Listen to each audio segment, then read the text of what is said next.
Hello friends, कैसे हैं आप सब।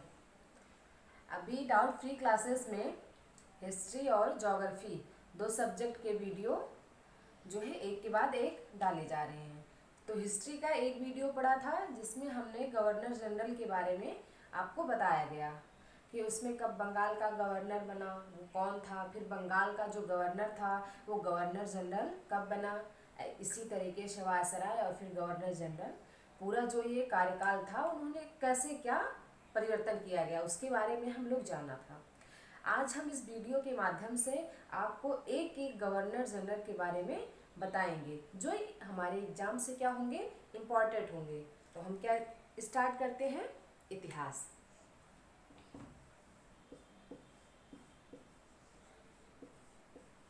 देखिए, इतिहास में हम गवर्नर जनरल की श्रृंखला पढ़ रहे हैं। गवर्नर जनरल, इसमें आज हम पढ़ेंगे पहले वारेन हेस्टिंग के बारे में। वारेन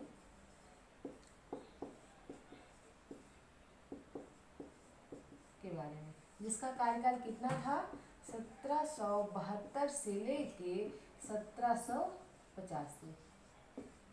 ये क्या हुआ, ये हमारा भारत जो है बंगाल का पहला गवर्नर जनरल था, जिसको कौन से एक्ट के तहत बनाया गया, रेगुलेटिंग एक्ट, जो कब आया था, 1773 में।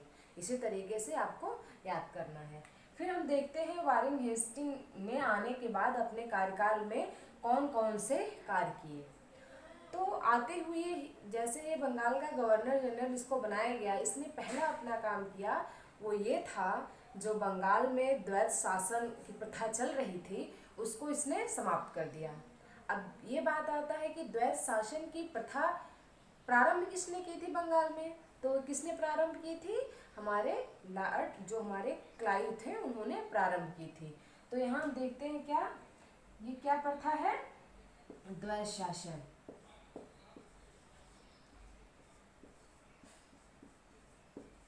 शासन की व्यवस्था की समाप्ति, द्वैत शासन की व्यवस्था की समाप्ति।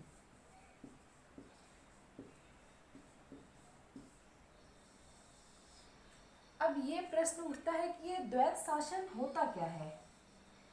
तो द्वैत शासन का अर्थ ये होता है कि दो स्वतंत्र शक्तियां जब एक ही क्षेत्र में क्या करें, अपने अलग अलग अधिकारों का विभाजन कर उस पर शासन करती हैं, तो इस व्यवस्था को हम द्वैत शासन कहते हैं। जैसे अंग्रेजों ने क्या किया, जो है पूरे भूखंड की जो प्रशासनिक व्यवस्था थी वो जो वहाँ का जो खुद का स्थानीय शासक था उसको दे दिया, और जो राजस्व की व्यवस्था थी उसको अपने हाथों में ले लिया। तो इसी को क्या कहा गया, द्वैत शासन की व्यवस्था। इसको क्या किया, वारेन हेस्टिंग ने आते ही इसको समाप्त कर दिया। फिर दूसरा आता है बोर्ड ऑफ रेवेन्यू की स्थापना। बोर्ड ऑफ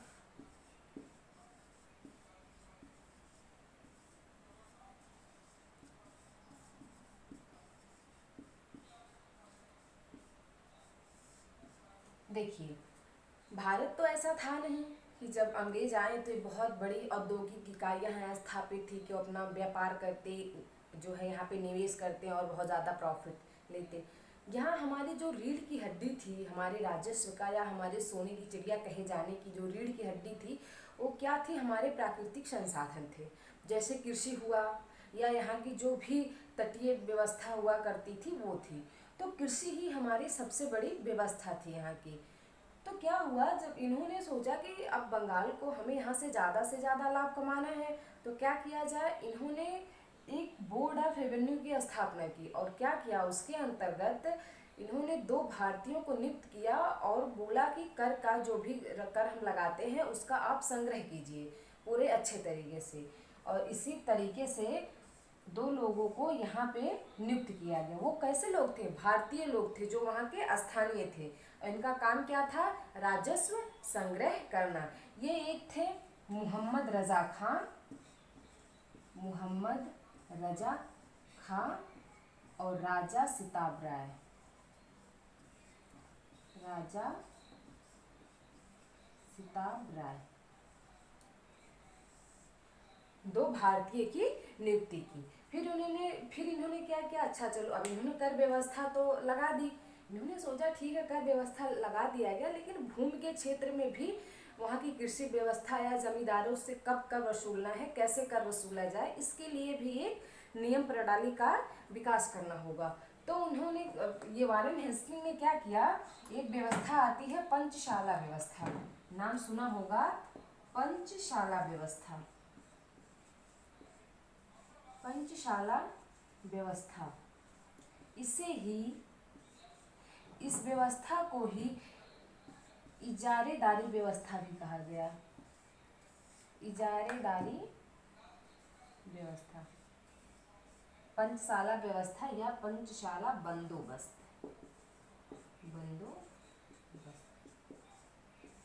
ठीक है। इसके अंतर्गत क्या किया कि जमींदार जो होते थे उनको, किसानों की भूमि को 5 सालों के लिए दे दिया गया और एक निश्चित कर लगा दिया गया कि 5 साल तक आपको इतनी कर की अदायगी करनी है।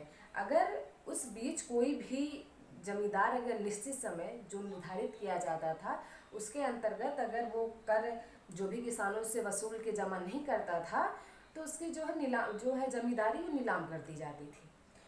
और ये एक पंच मतलब क्या हुआ, ये 5 सालों के लिए थे। इस तरीके से फिर वारेन हेस्टिंग को लगा कि 5 साल तक एक ही कर व्यवस्था, मान लीजिए भूमि में सुधार होता है और कृषि में विकसित होता है उत्पादन, तो फिर एक ही तरीके का कर लगाना ये सही नहीं है। फिर उसने क्या किया, इसको जो ये पंचशाला व्यवस्था थी इसको परिवर्तित करके सालाना इसने कर दिया। क्या कर दिया गया, सालाना, अर्थात हर साल जो है कर का क्या होगा, निर्धारण होगा और उतना कर जो है जमींदारों को ब्रिटिश खजाने में जमा करना है। फिर इसने तीसरा कार्य क्या किया, कलकत्ता में एक सर्वोच्च न्यायालय की स्थापना हुई। क्या हुई, सर्वोच्च न्यायालय की स्थापना। तीसरा कार्य हुआ सर्वोच्च न्यायालय की स्थापना। ये कहाँ पे हुई, कलकत्ता में, कलकत्ता में। और इसके मुख्य न्यायाधीश जो पहले थे वो कौन से हुए, वो पहले जो न्यायाधीश थे वो कौन हुए, उनका नाम था एलिजा एम्फे, एलिजा एम्फे। ये इसके क्या हुए, कलकत्ता सर्वोच्च न्यायालय के प्रथम मुख्य न्यायाधीश हुए। इसके बाद इसने क्या किया, 1781 में शिक्षा के क्षेत्र में सुधार किए और मुस्लिम शिक्षा के लिए इसने एक मदरसा की स्थापना की। मुस्लिम शिक्षा के लिए एक मदरसा की स्थापना की। कहाँ पे की, ये भी कलकत्ता में ही हुआ। और कलकत्ता को राजधानी बनाया, कलकत्ता को राजधानी बनाया। देखिए कलकत्ता इसकी राजधानी बन गई और आपको पता ही है कलकत्ता से दिल्ली जो राजधानी बनाई गई वो किसके समय में बनाई गई थी, वो जो हमारी कलकत्ता से फिर दिल्ली जो हमारी राजधानी बनी वो कब बनी थी, 1911 में बनी थी। जब 1911 में पारित हुई थी और 1912 में हमारी पूर्णतः जो है हमारी भारत की राजधानी वो दिल्ली हो गई थी। इस तरीके से कलकत्ता को इसने राजधानी बनाया। अब देखते हैं और इसके कार्यों को, क्योंकि वारेन हेस्टिंग एक बहुत ही प्रबुद्ध बुद्धि का और एक बहुत विद्वान था। उसको जो हमारे यहाँ की कल्चर थी, धार्मिक जो साहित्य थे उसमें उसको बहुत इंटरेस्ट आया और उसी धार्मिक जो साहित्यिक जो ग्रंथ थे उनका अनुवाद करवाने के लिए इसने एक the Asiatic society of Bengal की स्थापना की। किसकी स्थापना की, the Asiatic society of Bengal, society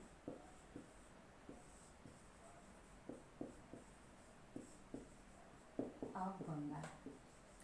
इसने क्या किया, धार्मिक जो ग्रंथ थे उनका अनुवाद कराने के लिए इसने जो है द एशियाटिक सोसाइटी या बंगाल 1784 में कलकत्ता में इसकी स्थापना की। और इसके अध्यक्ष कौन बनाए गए, सर विलियम जोन्स, सर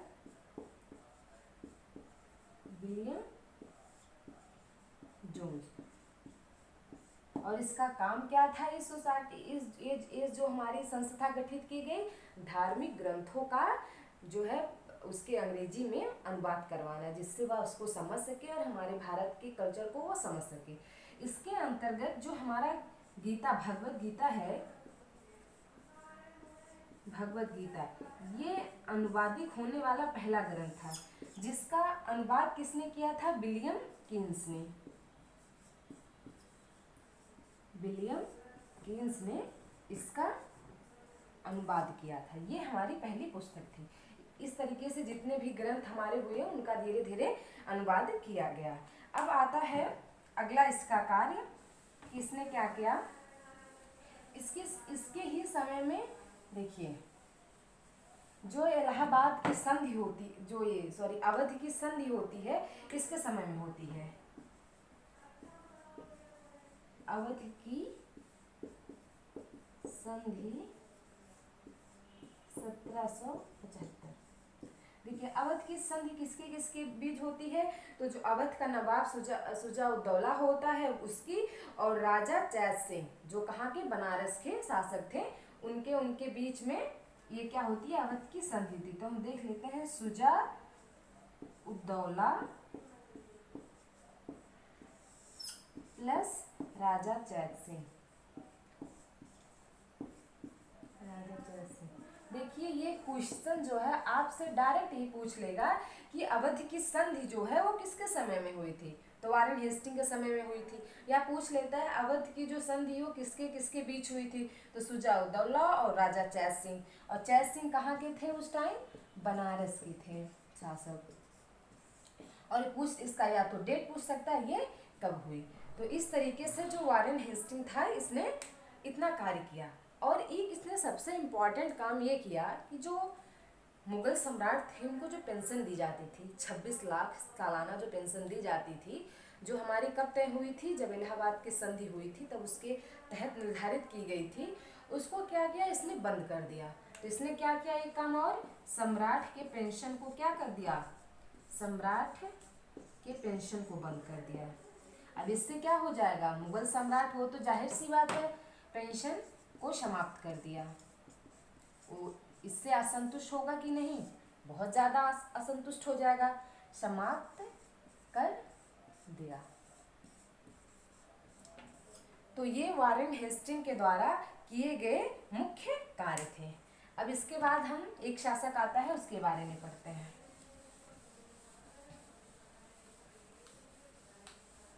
देखिए वारेन हेस्टिंग के बारे में एक और जो है एक और जानकारी है वो मैं आप लोग को दे देती हूँ।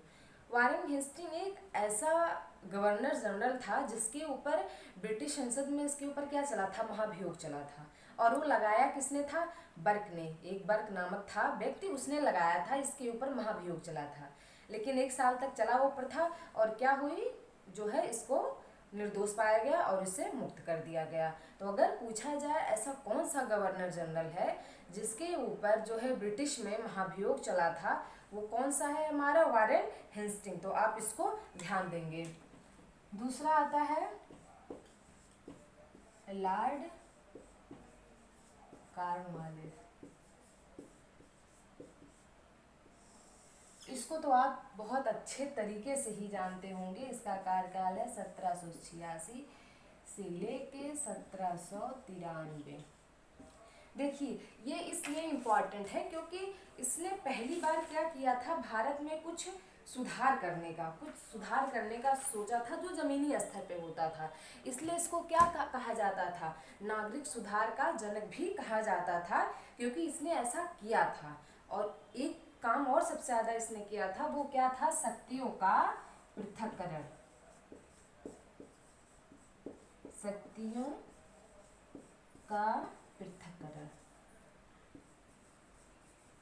देखिए, इसके अंतर्गत इसने क्या किया, पहले जो जमींदार होता था जिसको राजस्व संग्रह करने की शक्ति होती थी, वही कुछ गलतियां पाए जाने पर सजा देने का भी उसी को प्रावधान था। लेकिन इसने क्या किया, एक शक्तियों का पृथक्करण कर दिया। और ये किसके अंतर्गत किया, कार्नवालिस कोड। एक Cornwallis Cornwallis code Cornwallis code इसने एक जो है नियम लिया कार्नवालिस कोड। उसके अंतर्गत क्या कर दिया गया, शक्तियों का पृथक्करण कर दिया गया। इसमें इसने क्या कर दिया गया था, कर और न्याय प्रशासन को अलग कर दिया।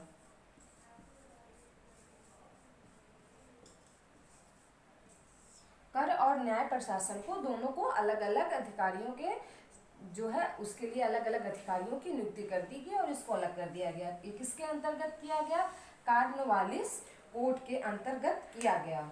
और कार्नवालिस ही पहला ऐसा शख्स, ऐसा गवर्नर जनरल था जिसने क्या किया था, पुलिस व्यवस्था की थी। क्या किया था, पुलिस व्यवस्था। तो इसने क्या किया, पुलिस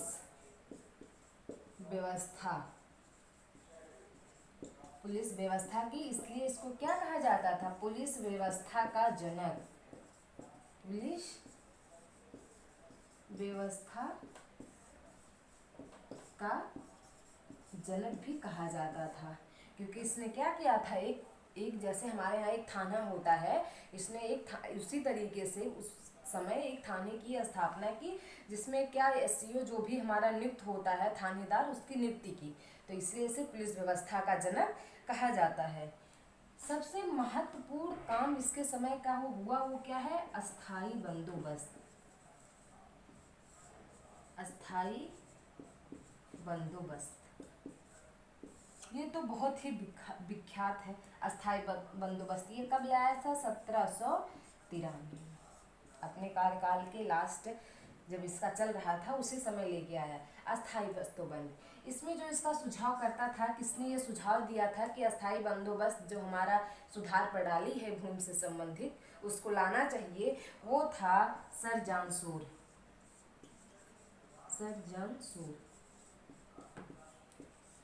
देखिए, ऐसे क्वेश्चन पूछा जाएगा कि जो अस्थाई बंदोबस्त का जो नियम कानून का निर्धारण था वो किसकी अध्यक्षता में किया गया था, तो वो कौन था सलाह देने वाला, सर जॉन शोर। और किस गवर्नर जनरल के समय में अस्थाई बंदोबस्त आया, तो कौन था, लॉर्ड कॉर्नवालिस। अस्थाई बंदोबस्त के तहत क्या किया गया, इसमें जो किसानों की भूमि थी उनको उससे ले करके उसके पूरे भूखंड पर एक जमींदार की नियुक्ति कर दी गई। जो आपने अभी पिछली बार में वारेन हेस्टिंग वाला पढ़ा था, उसने भी तो यही किया था पंचशाला व्यवस्था में। तो इसने क्या किया, जो है भूखंड के एक बड़े भूखंड को जो किसानों की जो स्वामित्व थी भूमि का, उससे उनके लेकर के और जमींदारों पर इस पे स्वामित्व का अधिकार दे दिया गया। अर्थात जमींदारों को उस भूमि का क्या कर दिया गया था, मालिकाना हक। और जमींदारों को उस मालिकाना हक लेने के लिए कुछ नीलामी का जो अंग्रेज लगाते थे बोली, वो उसको अदा करनी पड़ती थी और वो उनके क्या मालिकाना हक हो जाता था। इस प्रकार जो किसान थे वो बिल्कुल क्या भूमिहीन हो गए, वो एक मजदूर की तरह अपने ही भूमि पर खेती करते थे। और इसके अंतर्गत ये निर्धारित किया गया जो भी कर का कलेक्शन होगा उसका जो है 10/11 भाग कंपनी को देना पड़ेगा और 1/11 भाग जो है जमींदार